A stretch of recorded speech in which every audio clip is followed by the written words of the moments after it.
Taayee danda'a turtii waggaa tokko mana hidhaatti dabarseen booda hidhaadhaa bahee nagahaan maatii isaatiitti makameeti jira. Eda immoo kan namoota hedduu rifachiiseetiin ture maaltu isa mudate mana hidhaatti yeroo gabbahu butamuu isaatiin wal qabate hayyoonni hedduun irraa dubbataniiti sagalee taa'amaa fi ture. Inni biraa immoo loltoota waraana bilisummaa Oromoo warra jaarsanyii jalatti karaa nagaatiin qabsoo jedhaniitiin galan maal jedhamee kanarratti mee komantiilee namoota garaagaraa namoota hedduu gammadantu jira. Akkasuma gartee kan abaa'oo qoqqooduu irratti gammadanii kun ammoo gartee abaa'oo balleessuudhaa fi goobanaadhaa akkasuma waan abaa'oodhaan wal dhabee fi ka jedhu yaada namoota adda addaa akkasuma mee waaboo karaa nagaatiin galaa jiru kanaan wal qabatee waa warri jechaatiin jiru viidiyoo gabaabduu takkaan isiniif qooda waan warri habashoota jechaatiin jiru akka qabatamaa nuti keessa jirruu fi akka isaan gartee nuuf qabaachaatiin jiran wal faallaadha fakkaatti. Kana birabdu moobaala biraahi bagara deebiidhaan gara chaanala kiyyaa raftan isiniin jira.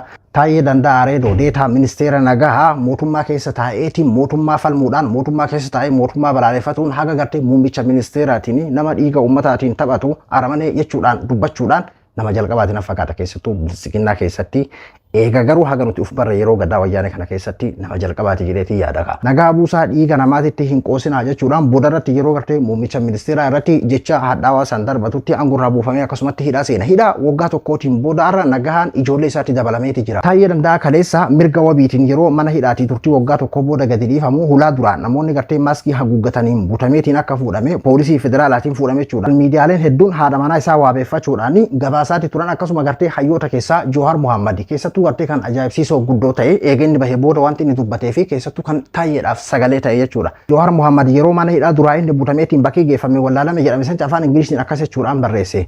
Deetaan ministeera nagahaa kan ture sababa mootummaa qeeqeefiidhameetiin turtii waggaa tokkootiin booda yeroo manni murtiidhaa mirga wabiitiin gadi lakkisutti qaama hin beekamne qaamota gartee akka shiftaatitti fuula isaanii maaskiidhaan haguuggataniin butamee bakkee geeffame hin jiru. Kuni lubbuu isaatiif nageenya isaatiif baay'ee tokko sodaachisaadha. Battee urgeessaa baatii jaha duraa qaamota hin beekamneen akkanatti gartee butameetiin ajjeefamee argame. Battee urgeessaa kan paartii mormituudha nama siyaasaa beekamaan Taayyee taateen akka battee urgeessaa irratti raawwatame sun akka irratti hin raawwatamnee fi ummanni keenya gurraa fi ija gara Taayyee deeffatuudha qaba quba qabaachuudha qaba. Namni tokko sababuma mootummaa morme qofaa fi akkana godhamuun sirri miti ummanni keenya Taayyee quba qabaachuu qaba. Nageenya isaatiif lubbuu isaatiif baay'ee sodaachisaadha. Taateen amman tana Taayyee irratti taa'ame jechuudhaan sagalee ta'ee ture jechuudha. Har'an tanallee eega inni mana isaa gahillee akkas jechuudhaan barreesse jiru. Taayyee danda'a baga rabbiin hidhaadhaa si baase. Hidhaa tana tadhumaa siif haa godhu. Abbaa fedhes yoo ta'e nama tokko ajaja mana murtiidhaa cabsuudhaan butanii hidhuun dhaabbachuu qaba. Gochaan shiftummaadhaa golgaa mootummaadhaa dahatanii raawwatamu kana dhaabsisuudhaa fi lammiileen hunduu ufiif jecha irratti qabsaa'uu qabaa jechuudhaan dhaamsa dabarse jechuudha Johaar Muhammad. Namoota hedduu biratti kan dinqisiifannaa argate kan Johaar kana. Kennaaf Taayyee kanaaf manni hidhaa amma kun kan jalqabaatii miti gaafa wayyaana keessa yeroo sadimoo akkasiidha kan inni hidhame. Gaafa sanis namni hanga Johaar sagalee ta'eef hin jiru jechuudha. Amman tan ammoo eega gartee Johaar biyyatti galee ammoo carraan hidhamuudha Johaariin mudatte namni hanga Taayyee akka dhuunfaatitti illee jechuudha. Qondaalotuma gartee bilisiginnaa warra mootummaa keessaa namni akka dhuunfaatitti akka waan gadoo dhuunfaarraa qabuutitti Johaar wanti inni hin jedhin hin jiru. Qeeqa karaa siyaasaatii miti beekika maqaballeessiilee adda addaa jechuun wantummaan walumaa galatti wanti Taayyeen hin jedhin hin jiru jechuudha. Akka dhuunfaatitti illee tokko wantummaan gartee fakkeenyaaf amma Taayyeen uummanni itti madaahee fi yuusan jechuudha. Har'an tanas Johaar hidhaadhaa bahee osoo hin turin Taayyeen hidhaa seene akka inni hidhaa seeneen namni jalqaba sagalee ta'eefisaadha. Akkasuma immoo isaa fi Baqqalaa Garbaati. Baqqalaa Garbaallee uummanni irratti gadi bahee jechuudha. Warra inni gaafa duraa irratti duulaa ture san haga fakkaata yeroo guyyaa 40 isaan nyaata lagatan san cukkoo nyaataa jiran haga jedhuun takka gahee mire isaan jalqaba akka inni hidhaa seeneen kan sagalee ta'ee fi akkasuma gartee lafarratti illee waa hedduun gargaaranii jiran jenneetuma abdannaka maatii birallee akkasumatti gartee waa hedduu gorsuudhaan isaa taatuma barbaadeen bira dhaabbachaa turan jenneeti yaannaka. Akkasumatti eda yeroo gartee inni mana hidhaa duraa akkasitti butamullee jalqaba namni gartee waan kana facaasee akka addunyaalleen quba qabaattuu fi taateen battee urgeessaa irratti raawwatamu akka irratti raawwatamu namni kun nama siyaasaa waan isaan qeeqeefidhamee eega hidhaadhaa manni murtii bilisaan gabbaasellee ammallee butamuu sirrii miti jechuudha nam jalqaba dubbate isa jechuudha. Kanaaf nama biratti hedduu takka dinqisiifannaa guddaa argate ka Johaar kun isin jechuu barbaade. Taayyeedhaan baga rabbiin si baasennaan kaakuma olii galaatitti maatii isaatiin baga gammaddan jennaanii dinqisiifattoonni isaatis inni ammoo uummata Oromoo bal'aadhaa fi dhugattuu boodarratti kan inni sagalee tahee uummanni Oromoo hundinuyyuu baga gammaddan Taayyeen har'an tana nagaa hamman isaa gaheetti jira. Komantiilee gartee Johaariif barraa'ee keessa namoonni hedduun ni dinqisiifatan ati dhugumatti nama addaati nama dhugaati jira. Inni kan gartee siyaasamatu akkana jira. Inni kaan ammoo Taayyeen amman tanas waan inni ittiin hidhame san beekna malee waan ittiin bahe hin beeknu ammas boru si eegaluu danda'a waa'ee taayee tanarraa suuta jedhi ka jedhullee jira namni akka dhuunfaatitti ilaalee yookiin akka gartee biyya keenyatti siyaasaan hammayyaa sun waan hin baraminiif malee kun waanuma taa'amuu qabudha jedheeti yaada. Hundaafiyyuu taayeen mana hidhaatii irra nagaan baheeti jira waan itti aanu ammoo walumaan ilaalla. Inni biraa waa'ee wabooti. Waboon hoogganaa jiddugaleessaa duraanii waboodhaa kan ture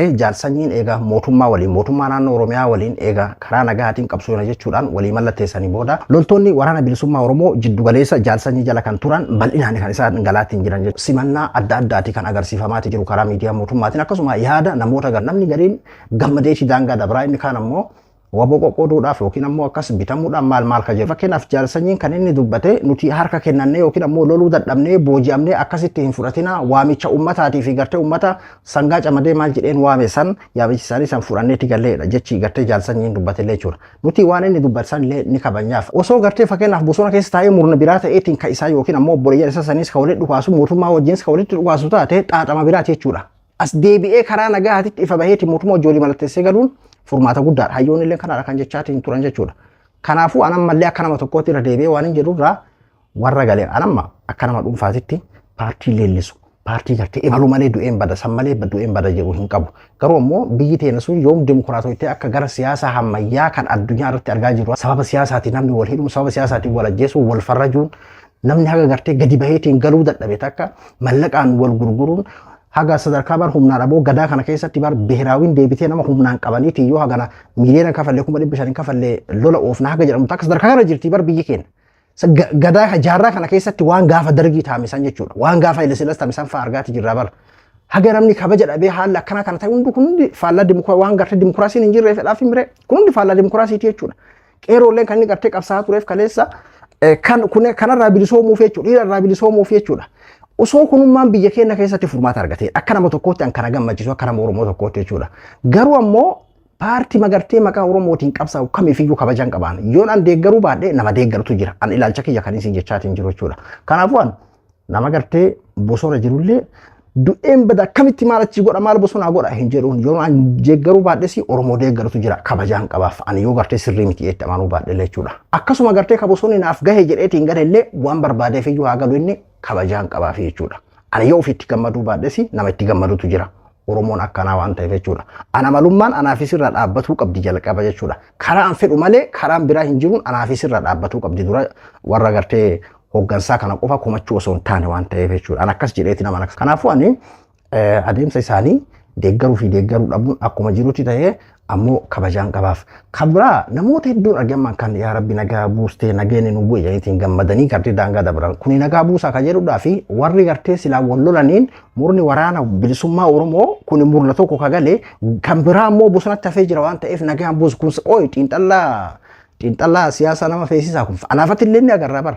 Kabraa ka bosonatti hafisanii mootummaa wal loluun hin oolamu wanni itti gartee rakkoo ta'e wallola isaanii san jidduutti uummata miidhamaa jirudha. Kanaadha. Gartee Oromoon kan inni gaafatullee nagaa hundeedhaan naaf buusaa kan jedhudhaa fi nagaa Oromoon buusaa hundeedhaan ni buusa jedheetiin hin amanu. Argaa jirra waan ta'eef kaleessallee bar gaafa gartee abbootii gadaatii fi akkasuma Johaar fa'aallee keessatti hirmaatan gaafa Daawid Ibsaa fa'aallee abbootii gadaatti kenne jedhe san fa'aayyuu kanaa oltu galee bar loltoota amma jiran kanaa oltu galee.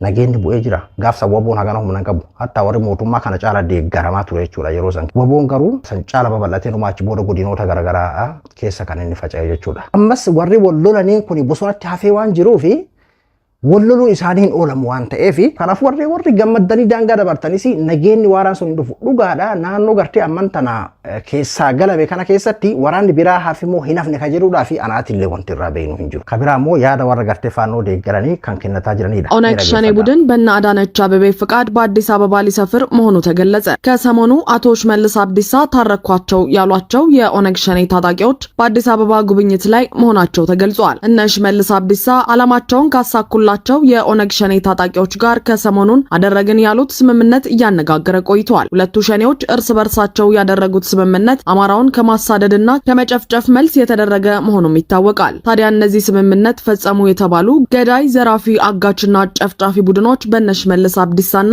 በእነ አዳነች አቤቤ ታይቶ የማይታወቅ እንክብካቤ እየተደረገለት ነው። በዚህም ይህ ቡድን በዛሬው ዕለት ከኮሪደር ልማት እስከ ማዘጋጃ ከአድዋ ሙዚየም እስከ ፒያሳ ጎዳናዎች ጉብኝት እያደረገ እንደሆነ ታውቋል። አዳነች አቤቤም በቢሮአቸው ከነዚህ የቡድን አመራሮች ጋር ባደረጉት ንግግር ቃል መግባታቸው ተነግሯል። የገቡትም ቃል ለታጣቂዎቹ የኮንዶሚኒየም ቤት፣ የቤት መስሪያ ቦታና ከፍተኛ መጠን ያለው የስራ ገንዘብ እንደሚሰጡ ነው። ይህን ተከትሎም በመዲናዋ አዲስ አበባ በርካታ ቁጥር ያለው ዘራፊና ገዳይ የኦነግ ሸኔ ቡድን በእነ አዳነች ፍላጎት ሊሰፍር መሆኑ ታውቋል። ፌዲፊ ሀዊ ሽመልስ አብዲሳቲ ፊ አዳነች አቤቤቲን ኦነግ ሸኔኒ ወሪ ገርቴ ዲሄኛ ከነ ወሊን አራረምነ ጀዳት ሂንጅራን ኩኒን ፊንፊኔ ቁብሲፈሙዳፍ ዴመኒ ኦነግ ሸኔ ለሜን ከወሊ አራረምነ ቹን ወሊ ገሌ ወልቲ ገልቴ ነጋሃ መለቴሲኒ ኤጋ ገርቴ ሽመልስ ፋዳን አገርሲ ኦነግ ሸኔ ለሜን ጀራኒ ቤክ ቹን ነማ አፋን ኦሮሞ ዱበቱ ከሙ ኢሳን ijumu tokkoon ulaalu nuti faallaa sanii taanullee jechuun warri uummata caalallee gartee warri amma